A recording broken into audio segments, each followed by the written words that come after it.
Good morning, शिवप्रभात सर्वांना शरणार्थी. शरणांची निद्राच जप आहे. शरणांचे चरण जेथे पडतील तेच पावन क्षेत्र आहे. शरणांचे आचार विचार शिवतत्व आहेत. आपल्या शरणांची कायाच कैलास आहे. कुडल समजते. तर या ठिकाणी महात्मा बसवांनांचं हे वचन आहे. तर मूळ लिंगायत धर्मामध्ये, लिंगायत संस्कृतीमध्ये, शरण परंपरेमध्ये शरणांची निद्रा ही जप आहे असं बसवांना म्हणतात. शरण यांचं चरण जेथे पडेल तेच पावन क्षेत्र आहे. शरणांचे आचार विचार हेच शिवतत्व आहे. आपल्या शरणांची काया म्हणजे शरीर हेच कैलास आहे. उडल समजून असे महात्मा बसवांना यांनी वचनामध्ये म्हणलेलं आहे. तर आपल्याला माहिती आहे शरण ही संकल्पना खूप महत्त्वपूर्ण आहे. शरण कोणाला म्हणतात, शरण म्हणजे काय, शरणांचं कार्य काय, हे सर्व जाणून घेण्यासाठी आपल्याला अनुभव मंटपाच्या आणि शरणांच्या जंगम जे काही लिंगायत धर्मतत्वाचा प्रचार प्रसार करतात यांच्या सानिध्यात यावं लागेल. शरण संघ आवश्यक आहे. त्यानंतर महत्त्वपूर्ण म्हणजे शरण संकल्पना समजून घेण्यासाठी हा इतिहास आपल्याला समजून घ्यावा लागेल. तर इतिहास समजून घेण्यासाठी आपल्याला या ठिकाणी महात्मा बसवांनांचं चरित्र समजून घ्यावं लागेल. तर हे आपल्याला माहिती आहे महात्मा बसवांनांचं जीवनचरित्र व कार्य हे लातूरचे प्राध्यापक डॉक्टर भीमराव पाटील लिखित महात्मा बसवांनांचं अतिशय सुंदर असं चरित्र आहे. जवळपास 96 पानाचं A4 साईजचे 96 पेजचं हे पुस्तक आहे. आणि शरण साहित्य मंडळ लातूर या माध्यमातून जवळपास 100च्या वर पुस्तकं सरांनी प्रकाशित केलेले. त्यातील एक महत्त्वपूर्ण पुस्तक म्हणजे महात्मा बसवांनांचं जीवनचरित्र आणि कार्य. ज्यावेळेस आपण लिंगायत घरात जन्माला येतो किंवा इतर सर्व जाती धर्म वर्ग पंथातील बांधव म्हणून या भारत देशातील मूळ लोकशाही किंवा ह्या विश्वातील संबंध मूळ लोकशाही आणि त्यानंतर विज्ञान आणि तंत्रज्ञान यावरती या पूर्ण विश्वामध्ये सर्वात जास्त जर कोण काम केलेलं आहे तर ते महात्मा बसवांना आणि 700 शरण 70 शरण यांनी केलेलं आहे. तर शरण ही पदवी खूप मोठी आहे. ती कुणालाही देता येत नाही. हे 12व्या शतकामध्ये शरणांनी आचरणावरून दाखवलेलं आहे. आपण जनरली असं म्हणतो हा शरण तो शरण आजच्या काळामध्ये, पण शरण ही पदवी खूप मोठी आहे. 770 शरण शरणी महात्मा बसवांना हे सोडून इतर जे काही त्यानंतरचे प्रचार प्रसारक जे आहेत 1,96,000 त्यांना बसवांना यांनी जंगम असं म्हणलेलं आहे. जे शरण तत्वाचं आचरण करतात, अभ्यास करतात आणि त्याचा प्रचार प्रसार करतात याला जंगम असं उपाधी दिलेले आहे. तर अशी खूप महत्त्वपूर्ण साहित्य, महत्त्वपूर्ण पुस्तके आपल्याला शरण साहित्य मंडळ लातूर या माध्यमातून मिळतील. आपण त्याचा सुरुवातीच्या टप्प्यामध्ये किमान एक तरी पुस्तक चरित्र वाचून जाणून घेण्याचा प्रयत्न करूयात. सर्वांनी तो करावा. त्यानंतर सर्वात महत्त्वपूर्ण जे काही पुस्तक आहे जे की मराठी भाषेमध्ये मोठ्या प्रमाणामध्ये साहित्य आलेलं आहे ते म्हणजे हिरेमठ संस्थान भालकी महाराष्ट्र बसव परिषद प्रकाशन हे आहे. तर ते असे 2 महत्त्वपूर्ण प्रकाशन आहेत. पहिलं म्हणजे शरण साहित्य मंडळ महाराष्ट्र आणि दुसरं म्हणजे महाराष्ट्र बसव परिषद साहित्य मंडळ. तर अशा पद्धतीने हे 2 महत्त्वपूर्ण प्रकाशन आहेत. त्यामध्ये शरण साहित्य मंडळाची 100च्या वर पुस्तके आहेत आणि त्यानंतर महाराष्ट्र बसव परिषदेची जवळपास 180-190च्या आसपास पुस्तकं आहेत. तर हे 2 प्रकाशन महत्त्वपूर्ण आहेत महाराष्ट्रातील विविध अभ्यासकांसाठी. तसेच विविध जे काही जाती धर्म वर्गातील बांधव आहेत त्यांना अभ्यास करण्यासाठी हे 2 महत्त्वपूर्ण प्रकाशन आहेत. त्यामध्ये शरण जीवन दर्शन हे खूप महत्त्वपूर्ण पुस्तक नुकतंच आलेलं आहे. राजू जुबरे लिखित शरण जीवन दर्शन हे महत्त्वपूर्ण पुस्तक आहे. त्यामध्ये जवळपास 75 मूळ 12व्या शतकातील शरणांची थोडक्यात चरित्र, त्यांची प्रतिमा आणि त्यांची वचने ही दिलेली आहेत. आणि त्यानंतर जवळपास 25 जे काही लिंगायत धर्मासाठी काम केलेले आहेत त्यांना आपण जंगम असे म्हणू. तर ते 25 जंगम यांचे चरित्र या ठिकाणी दिलेले आहेत. तर असे खूप महत्त्वपूर्ण हे पुस्तक आहे शरण जीवन दर्शन. यामध्ये म्हणजे हे 2 मूळ पुस्तक आपल्याला पूर्ण शरणांचा चरित्र आणि महात्मा बसवण्णांचं चरित्र याची ओळख करून देतात. तर हे आपण पाहू शकता, हे प्रथम पुस्तक आहे जे महात्मा बसवण्णांचं चरित्र पूर्णपणे डॉक्टर भीमराव पाटील यांनी लिहिलेलं आहे. आणि दुसरं हे शरण जीवन दर्शन, जवळपास आपल्याला 75 शरणांची ओळख यामध्ये होईल. आणि जे काही 12व्या शतकानंतर होऊन गेलेले आणि लिंगायत तत्वज्ञानासाठी शरण परंपरेसाठी काम केलेले 25 जंगम प्रचारक आपण त्यांना म्हणू. कारण की शरण ही पदवी खूप मोठी आहे, ती कोणालाही देतात नाही. ते 770 शरण आणि शरणी आणि बाकीचे सर्व आपण त्यांना आजच्या काळातले असो किंवा 12व्या शतकाच्या नंतरचे, तर ते जंगम आहेत. तर अशा पद्धतीने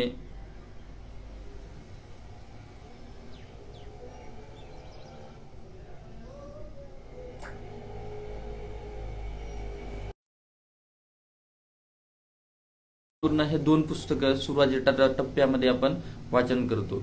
म्हणजे ज्यावेळेस आपण महाविद्यालयीन जीवनापासून असेल किंवा आपल्या जीवनातल्या कुठल्याही टप्प्यावर असल्यानंतर सुरुवातीला आपण जे ऐकतो, पाहतो आणि नंतर हळूहळू वाचनाकडे वळतो. वाचनाकडे वळल्यानंतर त्या व्यक्तीच्या हाती महत्त्वपूर्ण पुस्तके लागणे खूप गरजेचं असते. कारण की प्रत्येक व्यक्ती हा ज्ञान घेण्यासाठी या ठिकाणी आसुसलेला आहे. ते माध्यमाच्या माध्यमातून असो, पुस्तकाच्या माध्यमातून असो किंवा त्या ठिकाणी इतर जी विविध माध्यम आहेत त्या माध्यमातून तो थोडं का होईना ज्ञान घेण्याचं काम करत असतो. तर ही 2 महत्त्वपूर्ण पुस्तके सुरुवातीच्या टप्प्यामध्ये आपण वाचणं गरजेचं आहे. तरच आपल्याला खरी शरण चळवळ काय आहे, शरणांचं चरित्र काय आहे हे आपल्या लक्षात येईल. त्यामध्ये विविध साहित्यिकांचे लेख सुद्धा 2-3 लेख आहेत ते आपल्याला वाचनास मिळतात. म्हणजे जी काही साहित्य परंपरा आहे 12व्या शतकामधली शरणांची, जवळपास 770 शरण आणि शरणी यांनी ही परंपरा 12व्या शतकामध्ये सुरू केली. त्यामध्ये महात्मा बसवण्ण यांचं मुख्य नेतृत्व आणि अनुभव मंडपाचे अध्यक्ष जे प्रथम होते शरण अल्लमप्रभू, त्यानंतर द्वितीय अध्यक्ष हे शरण चन्नबसवण्णा, तृतीय अध्यक्ष हे शरण सिद्धरामेश्वर आणि चौथे अध्यक्ष जे मानले जात असत ते म्हणजे शरण रुद्रमणी, जे की शरण रेवणसिद्ध यांचे सुपुत्र होते. म्हणजे असे 4 अध्यक्ष अनुभव मंडपाला लाभलेले आहेत. तर अनुभव मंडप यावरती विचार केला असता सर्वात महत्त्वपूर्ण जर ते काम काय आहे, तर आजच्या काळात आपण पाहतो आजचं जग हे आधुनिक आहे, विज्ञान आणि तंत्रज्ञानाला धरून आहे आणि अशा पद्धतीने हे जीवन आजच्या काळामध्ये चालू आहे. पण 12व्या शतकामध्ये किंवा त्या अगोदर जे काही विविध प्रयत्न झालेले आहेत भारत देशामध्ये लोकशाही आणि समता तत्वासाठी, त्यामध्ये महत्त्वपूर्ण पाया आणि कळस हा महात्मा बसवण्णा आणि 770 शरणांनी रचला आहे. आपण ज्यावेळेस अभ्यास करतो शरण अल्लमप्रभू असो किंवा शरण चन्नबसवण्णा, शरण अल्लमप्रभू यांनी मोठ्या प्रमाणामध्ये हे जे काही विश्व आहे, निर्गुण निराकार लिंग संकल्पना आहे, पूर्ण इन्फायनाइट गॅलेक्सीज आहेत, यावरती त्यांचं संशोधन हे प्रमुख दिसतंय. आणि शरण चन्नबसवण्णा हे जे आहेत यांचं प्रमुख संशोधन हे स्त्रीच्या गर्भामध्ये मूल कसं वाढलं, म्हणजे पूर्ण ह्युमन अॅनाटॉमी जे ह्युमन शरीरशास्त्र आहे यावरती शरण चन्नबसवण्णांनी एकदम लहान वयामध्ये या ठिकाणी अभ्यास केलेला दिसतोय, आचरण केलेलं दिसतंय. फक्त अभ्यास आणि बोलण्यापुरतं ते केलेलं नसून प्रत्यक्ष आचरण त्या ठिकाणी झालेलं आहे. तर म्हणजे पहिले स्पेस सायंटिस्ट, आधुनिक काळातले पहिले स्पेस सायंटिस्ट आपल्याला म्हणता येईल शरण अल्लमप्रभू यांना. आणि त्यानंतर शरण चन्नबसवण्णा हे जे की महात्मा बसवण्णांचे भाचे होते त्यांना आपल्याला पूर्णपणे ह्युमन अनाटॉमीचे अभ्यासक किंवा संशोधक सुद्धा आपल्याला म्हणता येईल. म्हणजे मूळ ज्यावेळेस आपण विचार करतो तर जगाला 2 गोष्टीची खूप महत्त्वाची आवश्यकता आहे, ती म्हणजे लोकशाही. सर्वात प्रथम लोकशाही, जी की आजची संसद आहे दिल्लीची, ती महात्मा बसवण्णांच्या संकल्पनेतूनच पुढे आलेली आहे. वेगवेगळ्या जगामध्ये जे काही संसद पुढे आलेले आहेत ते महात्मा बसवण्णांच्या अनुभव मंडप या संसद संकल्पनेतून अभ्यास करून त्या ठिकाणी पुढे आलेली आहेत. तर अशा पद्धतीने संसद आणि लोकशाही हे खूप महत्त्वपूर्ण आहे. त्यानंतर दुसरं महत्त्वाचं म्हणजे संशोधक आणि संशोधन संस्था ह्या सर्वात महत्त्वपूर्ण आहेत. ह्या कुठल्याही देशाला, कुठल्याही समाजाला, कुठल्याही राष्ट्राला एकत्रित करून त्या देशाची, राज्याची, त्या समाज व्यवस्थेच्या, व्यक्तीची प्रगती करण्यासाठी महत्त्वपूर्ण असतं. आणि ह्या अनुभव मंटप या लोकशाही, प्रथम लोकशाही आणि महात्मा बसवण्णांनी 770 शरण शरणी हे जे काही संशोधक आणि लोकशाहीचे निर्माते आहेत, या सर्वांचा अभ्यास करणं आजच्या काळात गरज आहे. आणि आजच्या काळात जी काही पूर्ण भारत देशामध्ये त्या काळामध्ये लिंगायत तत्वज्ञान असेल किंवा त्यानंतर अनुभव मंटप असेल आणि शरण परंपरा यामध्ये काम केले, जवळपास म्हणजे त्यांचे वंशज म्हणून जवळपास 10 कोटीच्या आसपास पूर्ण महाराष्ट्र, कर्नाटक, आंध्र, तेलंगणा, गोवा, तामिळनाडू, केरळ या विविध राज्यामध्ये 10 कोटीच्या आसपास हे लिंगायत बांधव विखुरलेले आहेत आणि ते वेगवेगळ्या गायक जातीतील आहेत. आपल्याला माहिती आहे जी की कामावरून निर्माण झाली ती जात आहे असं बसवांना म्हणतात. म्हणजे समजा कोण व्यापार करत असेल तर तो वाणी झाला आणि जर कोण इतर कोणते काम करत असेल तर त्या कामावरून त्याची जात निर्माण झाली. पण शरणांनी ती ओळख सरळ सरळ आपल्या नावामध्ये लावलेली आहे. म्हणजे कामाला, श्रमाला प्रतिष्ठा देण्याचं काम जर ह्या भारतभूमीमध्ये कोण केलं असेल सर्वात प्रथम तर ते महात्मा बसवांनांनी 770 शरणांनी श्रमाला महत्त्व दिलेलं आहे, कामाला महत्त्व दिलेलं आहे, व्यक्तीला महत्त्व दिलेलं आहे, व्यक्तीमधल्या परमात्म्याला त्यांनी ओळखण्याचं काम केलेलं आहे. त्यांनी जी काही मूळ, आता ही विज्ञानाची संकल्पना आहे, विज्ञान मध्ये सर्वात महत्त्वपूर्ण, सायन्स अँड टेक्नॉलॉजीमध्ये सर्वात महत्त्वपूर्ण एक लॉ आहे, energy law of conservation of energy म्हणतात त्याला. Energy can not be created nor be destroyed but one form of the energy can be converted into the another form and total energy of the universe is constant, असं ते law आहे. म्हणजे ऊर्जा निर्माण करता येत नाही, नष्ट करता येत नाही, तिचं एका रूपातून दुसऱ्या रूपात रूपांतरण करता येते आणि total energy of the universe हे कॉन्स्टंट आहे, ते कमी पण होत नाही, जास्त पण होत नाही, तिला निर्माण करता येत नाही, नष्ट करता येत नाही. ती ऊर्जा म्हणजेच हे जे काही वेगवेगळ्या धर्मातल्या मूळ संकल्पना आहेत, गॉड, अल्लाह, परमात्मा, ईश्वर, शिव, ह्या सर्व ह्या महापुरुषांनी, आपल्या संतांनी ह्या निर्गुण निराकार रूपात दिलेल्या आहेत. प्रत्येक व्यक्तीमध्ये हा शिव असलेला आहे असे या ठिकाणी शरण म्हणतात, महात्मा बसवण्णा म्हणतात. ह्या जीवसृष्टीमध्ये, ह्या निसर्गामध्ये आपण ज्यावेळेस पाहतो, ह्या निसर्गामध्ये आपण ज्यावेळेस कॉन्शियस होतो त्यावेळेसच आपल्याला हे खरं जीवन काय आहे हळूहळू कळतं. आणि त्यासाठी सर्वात महत्त्वपूर्ण जे काही माध्यम आहे तर ते इष्टलिंग आहे. आता हे जे इष्टलिंग आहे ते इष्टलिंग जवळपास 118 एलिमेंट्स पैकी 12 एलिमेंट्स वापरून, 12 ते 14 एलिमेंट्स वापरून तयार करण्यात आलेले. आपल्याला असं वाटतं हे फक्त जस्ट इष्टलिंग आहे, लिंग आहे, पण हे 12 एलिमेंट्स वापरून जे केमिस्ट्रीमध्ये आहेत ते वापरून तयार करण्यात आलेलं आहे. आणि या माध्यमातून बसवण्णांनी जे काही विविध ध्यानाचे, योगाचे प्रकार होते त्या सर्वाचा अभ्यास अगोदरच केलेला होता. पण हे जे सर्वात सोपं, महत्त्वपूर्ण असं माध्यम, हे विश्वाची प्रतिकृती, ह्या बिग बँग थिअरी, हे जे काही आहे हे बिग बँग थिअरीचं प्रतीक आहे असं कधी कधी आपल्याला म्हणण्यास काही हरकत नाही. तर कारण ह्या एका छोट्या बिंदूचं ज्यावेळेस स्फोट झाला त्यातूनच विविध ग्रह आणि तारे निर्माण झाले, ते थंड झाले आणि त्यातूनच जीवसृष्टी निर्माण झाली. तर ही होती ती बिग बँग थिअरी. त्या पद्धतीनंच हे एक इष्टलिंग आहे, विश्वाचं प्रतीक आहे, विश्वाचा आकार आहे. ह्याची पूजा करणं म्हणजे संबंध विश्वाची पूजा करणं आहे. याची पूजा करणं म्हणजे आपल्या स्वतःजवळ येणं आहे. ह्याची पूजा करणं म्हणजे कॉन्शियस होणं आहे. याची पूजा करणं म्हणजे आपल्या शरीरामध्ये जे काही विविध अवयव आहेत त्याचा अभ्यास करणे होय. त्यानंतर याचं योग करणे म्हणजे आपल्या शरीरामधले जे विविध विकार आहेत, आपल्या मनाचे, आपल्या शरीराचे, आपल्या आत्म्याचे जे विविध विकार आहेत त्याला नष्ट करून, त्याला पूर्णपणे कमी करून, पूर्णपणे कॉन्शियस प्रेझेंटमध्ये येणे होय, हे इष्टलिंग योग आहे. आणि हा महत्त्वपूर्ण विज्ञान आणि संशोधनात, विज्ञान आणि तंत्रज्ञानातील महत्त्वपूर्ण संशोधन आहे. इष्टलिंग मी म्हणलेलं आहे अगोदर, किंवा विविध शरणांनी त्या ठिकाणी उल्लेख केलेला आहे. तर science and technology and democracy हे सर्वात महत्त्वपूर्ण 21व्या शतकात सुद्धा आहे, 12व्या शतकात सुद्धा होतं आणि येणाऱ्या काळात सुद्धा हजारो पिढ्या, हजारो वर्षामध्ये सुद्धा हे दोन महत्त्वपूर्ण संकल्पना ज्या आहेत, अनुभव मंटप म्हणजे फर्स्ट डेमोक्रेसी आणि त्यानंतर सायन्स अँड टेक्नॉलॉजी ते इष्टलिंगाशी जोडलेलं आहे. ह्या दोन संकल्पना ह्या आपल्याला धरून त्याचं आचरण सतत करावं लागेल, तरच आपण येणाऱ्या प्रत्येक शतकामध्ये वेगवेगळे जे काही त्या काळामध्ये, आता आणखी एक संकल्पना पुढे मी माझ्या अनुभवातून आणली आहे की येणाऱ्या काळातले घरं जे असतील ते स्पेसमध्ये असण्याची शक्यता आहे. कारण की पृथ्वी तलावरती विविध जंगल वन जरी असले, जागा जरी असली, तर 70% 71% पाणी आहे आणि त्यानंतर बाकीची जमीन आहे. त्यामध्ये आता मोठ्या प्रमाणात लोकसंख्या वाढलेली आहे. सगळ्यात मोठा जर प्रश्न निर्माण होईल येणाऱ्या काळात तर लोकसंख्येचा, आणि त्यामुळं लोकसंख्येवर कंट्रोल राहणं खूप महत्त्वपूर्ण आहे. तर येणाऱ्या काळामध्ये लोकसंख्येमुळं आपले घर स्पेसमध्ये असण्याची सुद्धा शक्यता आहे. म्हणजे एक बलून असू शकतं आणि त्या बलूनमध्ये आपलं घर असू शकतं. म्हणजे वेगवेगळे स्पेसमध्ये भरपूर प्रमाणामध्ये जागा आहे, त्यामुळं त्या ठिकाणी असू शकतं. आता स्पेस स्टेशन सुद्धा झालेले आहेत. म्हणजे एक अभ्यास केल्यावर असं लक्षात येते की विज्ञान आणि तंत्रज्ञान खूप पुढे जात आहे. म्हणजे बरेच जे की विज्ञान आणि तंत्रज्ञान या शाखेशी, या संशोधनाशी जुळलेले आहेत, त्यांना हे सर्व माहिती आहे. ते फिजिक्स असो, केमिस्ट्री असो, मॅथमॅटिक्स असो, बायोलॉजी असो, कम्प्युटर असो, या सगळ्या जे काही विज्ञानाच्या शाखा आहेत या संबंधीशी जे जुळलेले आहेत त्यांना हे सर्व माहिती आहे. पण जे विज्ञान आणि तंत्रज्ञानाला किंवा ह्या आधुनिकतेला जुळलेले नाहीत, जे काही आपले इतर सर्व समाज बांधव आहेत, सामान्य वर्ग आहे, ह्या सर्वांना ह्या गोष्टी बाबतीत माहिती नाही. त्यामुळे हे सुद्धा माहीत असणं गरजेचं आहे. हे अनुभव मंटपा माध्यमातूनच पुढे येते.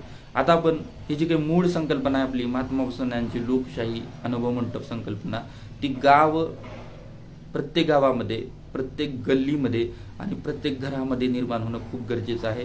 तरच आपल्याला हे विज्ञान आणि तंत्रज्ञान, आधुनिकता आणि हे जे काही सर्व समाजाचे प्रश्न आहेत, जे काही आपली लोकशाही आहे, ते घराघरापर्यंत, गावागावापर्यंत पोहोचवता येईल, आचरणामध्ये आणता येईल. तेच महात्मा फुलेंनी 12व्या शतकामध्ये केलेलं आहे. तर हेच कार्य महापुरुषांचं, संतांचं, महात्म्यांचं हे पुढं नेण्यासाठी आपलं येणाऱ्या काळामध्ये बघा, मागच्या व्हिडिओमध्ये सुद्धा मी म्हटलं की आयुष्यभर का हेच करायचं का? नाही. तर सोमवार ते शनिवार इकडे बघायचं सुद्धा नाही. सोमवार ते शनिवार पूर्णपणे आपण आपल्या कामामध्ये, आपल्या शिक्षणामध्ये पूर्णपणे तल्लीन असलं पाहिजे. कायकवे कैलास मानला पाहिजे. आपलं काम, आपलं शिक्षण हेच आपली पूजा आहे. ह्या सर्वाला महत्त्वपूर्ण मानून सोमवार ते शनिवार आपण ह्यामध्येच व्यवस्थित कार्य केलं पाहिजे. तरच आपला स्वतःचा उद्धार होईल, आपल्या घराचा उद्धार होईल. नंतर सुट्टीच्या दिवशी किंवा त्या ठिकाणी, आज समजा हॉलिडे आहे, आज वारकरी धर्माचा खूप मोठा सण आहे, तर या आजच्या सुट्टीच्या दिवशी किंवा विविध सण असतील त्यावेळी सुट्टी येते. या सुट्टीच्या दिवशी आपल्याला या संबंधीचा अभ्यास, विचार आणि कार्य करायचं आहे. स्वतःला आणि आपल्या परिवाराला आपण सुट्टीच्या दिवशी वेळ देऊ शकतो. आणि रात्रीला आपण त्या ठिकाणी निद्रा, म्हणजेच आपल्याला आराम आवश्यकच असतो. तर एक बरेच तत्ववेत्ते असे म्हणतात की ज्यावेळेस म्हणजे आपण निद्रा घेतो किंवा आपण छोटंसं म्हणजे अन्न खाऊन हे जीवन जगत असतो, म्हणजे किती अद्भुत विचार आहे किंवा अद्भुत शक्ती आहे त्या अन्नामध्ये. तर एनर्जीचं जे काय आहे ते कन्व्हर्जन होतं. आपण फूड खातो, फूडमधली एनर्जी आपल्यामध्ये येते. त्यानंतर आपलं देह ह्या पंचतत्वामध्ये विलीन होतं, आपली ऊर्जा त्यामध्ये समित होते. म्हणजे ही ऊर्जा नष्ट होत नाही, निर्माण करतात नाही. ज्यावेळेस MSc फिजिक्स सेकंड इयरला असताना मी शाहू कॉलेज ऑटोनॉमसमध्ये फिजिक्ससाठी एक सेमिनार दिला होता. त्या सेमिनारमध्ये सुद्धा ह्या जे काही विविध धर्माच्या संकल्पना आहेत, तर ह्या संकल्पनाचं मध्ये गॉड, ईश्वर, अल्लाह, शिव, ह्या सर्व संकल्पना, त्यानंतर शरणांची संकल्पना, हे निर्गुण निराकार म्हणजे law of conservation of energy, या सगळ्यांचं कॉम्बिनेशन करून पूर्ण युनिव्हर्समध्ये ह्या सर्वांचं कॉम्बिनेशन करून हे मूळ संकल्पना काय हे सांगितलेलं आहे. म्हणजे हीच ती मूळ संकल्पना आहे. ह्याला ज्यावेळेस म्हणजे आपल्याला नासा, येणाऱ्या काळामध्ये नासा, इस्रो आणि जे काही दिल्लीची संसद असेल, कर्नाटकमध्ये बेंगलोरची संसद असेल, महाराष्ट्रामध्ये मुंबईची संसद, या संसदेला आणि त्या ठिकाणी जे काही नासा आणि इस्रो आहेत, ह्या सर्व जे काही संशोधन आणि लोकशाहीशी जुळलेली मूलभूत ठिकाण आहेत, याला जुळणं, त्या लोकांशी, संशोधकांशी जुळणं ही येणाऱ्या काळातली आपली गरज आहे. आणि जुळून त्या ठिकाणी ह्या विचाराचं मंथन त्या ठिकाणी करणं, हेच तो अनुभव मंटप त्या ठिकाणी आणखी त्याला गती येईल. आणि मग नंतर ते छोट्या आपल्या समाज बांधवापर्यंत छोटे जे काही काय करणारे आहेत. आज पाहता आपण आर्थिक दरी खूप मोठी आहे, त्या ठिकाणी श्रमाला प्रतिष्ठा नाहीये, हे आज सुद्धा आपल्याला दिसून येतं. तर प्रत्येक जो काही व्यक्ती काम करत आहे त्याचं एक विशिष्ट त्या ठिकाणी दर कामाचा ठरला पाहिजे. ते दिल्लीच्या संसदेचं काम आहे, कारण की महात्मा फुलेंनी ते 12व्या शतकात केलेलं आहे. पण आजचे जे काही आपली संसद आहे त्या संसदेतले प्रतिनिधी हे विसरत आहेत किंवा त्या ठिकाणी मनावा तसा त्या ठिकाणी समतोल साधला जात नाही, हे सुद्धा त्याचं कारण असू शकतं. तर ही जागरूकता किंवा हे काम करण्याचं जे कर्तव्य आहे तर ते संसदेमध्ये दिल्लीमध्ये असतील किंवा वेगवेगळ्या राज्यातल्या विविध संसदेमध्ये बसलेले जे काही आजचे खासदार आणि आमदार आहेत त्यांचं हे काम आहे. कामाला त्या ठिकाणी सन्मान निर्माण करण्यासाठी महात्मा बसवण्यांच्या लोकशाहीचा आपल्याला अभ्यास करावाच लागेल. त्यांनी नेमकं काम काय केलेलं आहे, नुसतं बोलण्यातून नाही तर कृतीतून ते आणलेलं आहे. 1,96,000 जंगमांची फळी निर्माण करणं किंवा 770 शरण आणि शरणी निर्माण करणं ही काही साधी गोष्ट नाही आणि हीच संकल्पना पूर्ण विश्वामध्ये राबलेली आहे. तर हे पूर्ण मी खूप 10 ते 20 वर्षामध्ये ज्यावेळेस विचार केला, अभ्यास केला, काम केल्यानंतर लक्षात आलं की जवळपास म्हणजे शरण हे जे काय आहेत त्यांची मूळ संकल्पना हे लोकशाही आहे, अनुभव मंटप आहे आणि सायन्स अँड टेक्नॉलॉजी ह्या दोनच गोष्टीवरती सगळ्यात महत्त्वपूर्ण काम त्यांनी केलेलं आहे. आणि महत्त्वाचं म्हणजे जे काही विविध म्हणजे सर्वात महत्त्वाचं अनुभव मंटप, इष्टलिंग धारणा, इष्टलिंग योग आणि तिसऱ्या टप्प्यामध्ये हे जे काही वचन आलेले आहेत वेगवेगळ्या पुस्तकांच्या माध्यमातून हे जे काही वचन पुढे आलेले आहेत तर ते वचनकार जवळपास 770 होते आणि बऱ्याच म्हणजे पुस्तकामध्ये उल्लेख केला आहे 230 200 असं नाही तर पूर्णपणे 770 शरण आणि शरणी होते आणि 770 शरण शरणीपैकी सर्वांचे वचन त्या काळामध्ये 12व्या शतकामध्ये होते. प्रतिक्रांतीमध्ये ते जरी नष्ट झालेले असले तरी जवळपास 230-50च्या आसपास शरणांचे वचन उपलब्ध आहेत. तर पूर्णपणे 770 शरण शरणीपैकी 700 शरण आणि 70 शरणींचे वचन त्या काळामध्ये होते.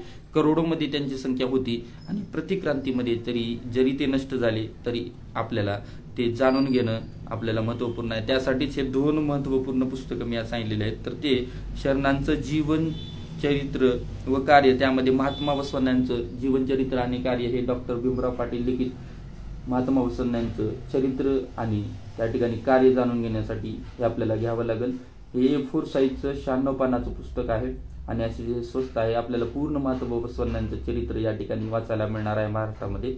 त्यानंतर दुसरं सर्वात महत्त्वपूर्ण म्हणजे शरण जीवन दर्शन, शरण राजू जुबरे लिखित शरण जीवन दर्शन, जवळपास 75 शरणांचं चरित्र, त्यांचा फोटो, त्यांची वचने आपल्याला आहेत. हे 2 महत्त्वपूर्ण सोर्स आणि मग नंतर आपल्याला हळूहळू ज्यावेळेस कळेल की बाबा शरणांचं काम काय आहे, अनुभव मंटप हे खूप महत्त्वपूर्ण आहे, इष्टलिंग धारणा, इष्टलिंग योग महत्त्वपूर्ण आहे, हे लक्षात येईल. त्या माध्यमातून या गोष्टीमधून 10 वर्ष झालं आपल्या महाराष्ट्रातील विविध शरण जात आहेत. मी सुद्धा त्यातून गेलो आणि मग नंतर आपल्यातलं हे संगमत्व आचरणानंतर जागी होतं आणि मग त्यानंतर आपल्याला वाटतं की आपल्या गावामध्ये, प्रत्येक तालुक्यामध्ये, प्रत्येक जिल्ह्यामध्ये, प्रत्येक राज्यामध्ये अनुभव मंटप जे काही विज्ञान आणि तंत्रज्ञान आणि आधुनिकतेला धरून असेल तो निर्माण झाला पाहिजे. आणि त्याचीच एक योजना म्हणून आपण मंगळवेढा महाराष्ट्रातील जे की महात्मा बसवण्या त्या ठिकाणी 12 ते 15 वर्षाच्या आसपास होते, त्या मंगळवेढा या ठिकाणी आपण मासिक अनुभव मंटप सुरू केलेला आहे. पहिला शरण मेळावा आपण मंगळवेढा या ठिकाणी यशस्वी केलेला आहे. प्रत्येक महिन्याच्या दुसऱ्या रविवारी मंगळवेढा या ठिकाणी सकाळी ठीक 11 वाजता त्या ठिकाणी अनुभव मंटपाला सुरुवात होईल आणि त्या ठिकाणच्या शरणांनी ती जबाबदारी घेतलेली आहे. तसेच महाराष्ट्र झाल्यानंतर कर्नाटकातील जे काही मुख्य केंद्र आहे शरणांचं चळवळीचं आणि पूर्ण विश्वामधलं जे काही मुख्य केंद्र आहे तर ते बसव कल्याण या ठिकाणी सुद्धा मासिक राष्ट्रीय अनुभव मंटपाला आपण सुरुवात केलेली आहे. प्रत्येक जिल्ह्याला निमंत्रण देऊन, प्रत्येक शरणाला निमंत्रण देऊन आपण त्या ठिकाणी बोलवतो. पूर्णपणे 12व्या शतकामध्ये जे काही अनुभव मंटप चालवायचा त्या पद्धतीनेच चालवण्याचा आपण प्रयत्न करत आहोत. आपण खूप छोटे आहोत, शरण हे खूप मोठे होते, महात्मा बसवण्यांचं काम खूप मोठं होतं. आपण त्या संबंधितचं कार्य करण्याचा प्रयत्न करत आहोत, आपल्या जीवनामध्ये त्याचं आचरण करण्याचा प्रयत्न करत आहोत. आणि तो मासिक अनुभव मंटप प्रत्येक महिन्याच्या पहिल्या रविवारी बसव कल्याण या ठिकाणी सकाळी ठीक 10 वाजता सुरू होतो ते 2 वाजेपर्यंत चालतो आणि 2 वाजता सर्वांची प्रसाराची व्यवस्था असते. सुरुवातीला इष्टलिंग योग, त्यानंतर शरणांचा वचन आणि अनुभव यांचं मंथन चिंतन आणि नंतर त्या ठिकाणी प्रसार, अशी व्यवस्था त्या ठिकाणी करण्यात आलेली आहे. मग नंतर हे सर्वात महत्त्वपूर्ण 2 अनुभव मंडप सुरू झाल्यानंतर आपण तिसरी घोषणा त्या ठिकाणी केलेली आहे. तर पूर्ण महाराष्ट्र असो, कर्नाटक असो किंवा भारतातल्या विविध कुठल्याही ठिकाणी फिरता शरण अनुभव मंटपाची तिसरी मोठी घोषणा या ठिकाणी आपण नुकतीच केलेली आहे बसव कल्याण या ठिकाणी. आणि त्या ठिकाणी फिरता शरण अनुभव मंटप माध्यमातून प्रत्येक राज्यातल्या किंवा कुठल्याही गावामध्ये जे काही विविध लिंगायत असतील किंवा इतर जाती धर्म बांधवातील, इतर सर्व जाती धर्मातील बांधव यांनी जर आम्हाला निमंत्रण दिलं तर आम्ही शरणाची टीम घेऊन त्या तुमच्या गावामध्ये येऊ आणि आपला जो काही मूळ संकल्पना आहे अनुभव मंटप हे आपण त्या ठिकाणी पूर्णपणे एक दिवस घेऊयात 3 ते 4 तास आणि त्यानंतर तुम्ही तो कंटिन्यू आठवड्यातून एकदा किंवा महिन्यातून एकदा करावायचा आहे. म्हणजे अशा पद्धतीने फिरता शरण अनुभव मंडप ही मूळ संकल्पना जी की शरणांची आहे, मूळ हे जे काही काम आहे तर ते आहे. म्हणजे बघा, साहित्याच्या अंगानं हे जे काम आहे ते विविध शरण करत आहेत. शेकडो पुस्तकं निर्माण होत आहेत, हजारो वचन आज सुद्धा उपलब्ध आहेत. त्याचं वाचन करणं तर आपलं कर्तव्य आहे, त्याचं आचरण करणं, इष्टलिंग धारणा करणं हे तर कर्तव्य आहे. पण 21व्या शतकामध्ये आधुनिक राहून विज्ञान आणि तंत्रज्ञानाला समोर ठेवून त्या ठिकाणी आपलं जे काही महत्त्वपूर्ण आपल्याला वरती जबाबदारी शरणांनी सोपवलेली आहे तर ते म्हणजे फिरता गाव ते त्यानं मंडप, घर ते त्यानं मंडप, गल्ली ते त्यानं मंडप आपल्याला निर्माण करायचा. आणि तो एक व्यक्ती किंवा 10 व्यक्ती मिळून करू शकत नाहीत, तर त्यासाठी सर्वांचं सहकार्य आवश्यक आहे. स्वतः त्या ठिकाणी आचरण करून जंगम कार्यात येणं खूप महत्त्वपूर्ण आहे. आता आपल्या भारत देशामध्ये हे जे काही विविध लोकशाहीच्या संकल्पना आहेत, विविध जाती धर्म वर्ग पंथातील बांधव आहेत किंवा विविध आपले महामानव संत महात्मे आहेत, यांचं जे काम आहे ते सुद्धा आपल्याला या ठिकाणी अनुभव मंडपाच्या माध्यमातून जाणून घेता येईल. अनुभव मंडप आपल्या स्वतःला आलेला अनुभव, इष्टलिंग योगाचा असेल किंवा आपल्या दिवसभराचा कार्याचा असेल, त्या अनुभवाचं मंथन ज्या ठिकाणी होतं तर ते अनुभव मंडप आहे. आणि त्या ज्या ठिकाणी लोकशाहीचा विचार करून लोकांचे, समाजाचे, स्वतःचे, घराचे प्रश्न सोडवले जातात ते आहे अनुभव मंडप. म्हणजे महात्मा बसवण्णांनी जे की कायकाला सर्वात जास्त महत्त्व दिलं, कामाला, श्रमाला प्रतिष्ठा दिली, तर त्याच श्रमाला प्रतिष्ठा देण्याचं काम आजच्या दिल्लीच्या किंवा विविध राज्याच्या संसदेतून प्रतिष्ठा श्रमाला देणं महत्त्वाचं आहे. प्रत्येक छोटं काम किंवा मोठं काम असं नसून ते काम काम आहे आणि त्याचा सन्मान आणि त्याला योग्य अर्थार्जन सुद्धा होणं महत्त्वाचं आहे. म्हणजे योग्य मोबदला सुद्धा मिळणं महत्त्वाचं आहे. आता आजच्या काळात आपण आर्थिक दरी आणि त्या ठिकाणी आपण आर्थिक दरी तर पाहतोच, त्या ठिकाणी कामावरून सन्मानाची सुद्धा दरी पाहत आहोत. तर ही दरी कमी करण्याचं कामच 12व्या शतकामध्ये बसवण्णांनी 770 शरणांनी केलेलं आहे. आणि हेच आपल्या महापुरुषांची, संतांची परंपरा आहे की सर्वांना सन्मान देऊन लोकशाहीमध्ये त्यांना उभं करणं आहे. तर हे आपण आपल्या परीने, आपल्या माध्यमातून, आपल्या विचारातून, आपल्या कार्यातून आपण करण्याचा प्रयत्न करत आहोत, आपण आचरणात आणण्याचा प्रयत्न करत आहोत. पण हेच वादळ जे आहे अनुभव मंडपाचं, हे विचारधारेचं, ते दिल्लीपर्यंत आपल्याला येणाऱ्या काळामध्ये पोहोचवायचं आहे.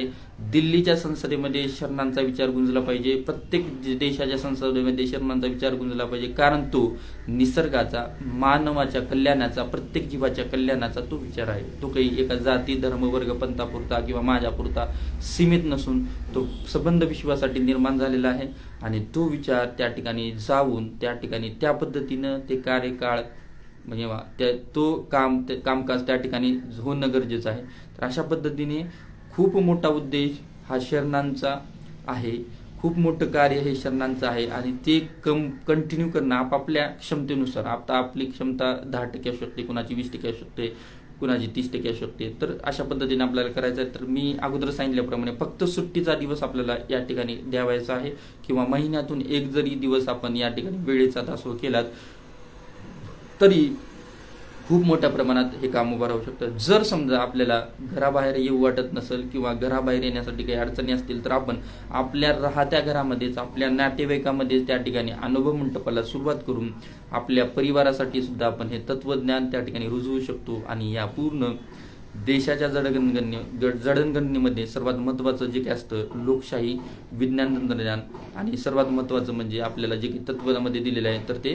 कायक कैलास असेल, त्या ठिकाणी इष्टलिंग धारणा, इष्टलिंग योग असेल, दासोह असेल, ह्या मूळ संकल्पनाला घेऊन आपल्याला पुढे जायचं. तर जसं जसं आपण पुढे जाऊ तसं आपल्याला विविध अनुभूती येतील आणि त्या अनुभूतीतूनच आपण हे जे काही आपला अनुभव व्यक्त करूयात आणि पुढे जाऊयात. आपणही या कार्यामध्ये सामील होताल. आणि महात्मा बसवण्णांना जे बसव कल्याण या ठिकाणी मासिक अनुभव मंडप सुरू झालेला आहे, त्या मासिक अनुभव मंडपाला प्रत्येक रविवारी येण्याचा आपण प्रयत्न करावा आणि आपल्या गावामध्ये सुट्टीच्या दिवशी किंवा आपल्या घरामध्ये सुट्टीच्या दिवशी अनुभव मंडप चालवण्याचा प्रयत्न करावा. त्याचं काम कसं असतं किंवा ते कशा पद्धतीने चालवायचं असतं हे सुद्धा जाणून घेण्यासाठी, बसव कल्याण याची त्या ठिकाणी अनुभूती घेण्यासाठी, तिथला निसर्ग असेल, तिथले शरणांच्या विविध गवी असतील ते पाहण्यासाठी सुद्धा आपण त्या ठिकाणी प्रत्येक महिन्याच्या पहिल्या रविवारी यावं. आणि अशा पद्धतीने हे सर्व जाणून घेणं अगोदर आणि त्यानंतर आचरण करून त्या पुढल्या टप्प्यात जंगम कार्य करणं महत्त्वपूर्ण आहे. सर्वांना शरणोशरण.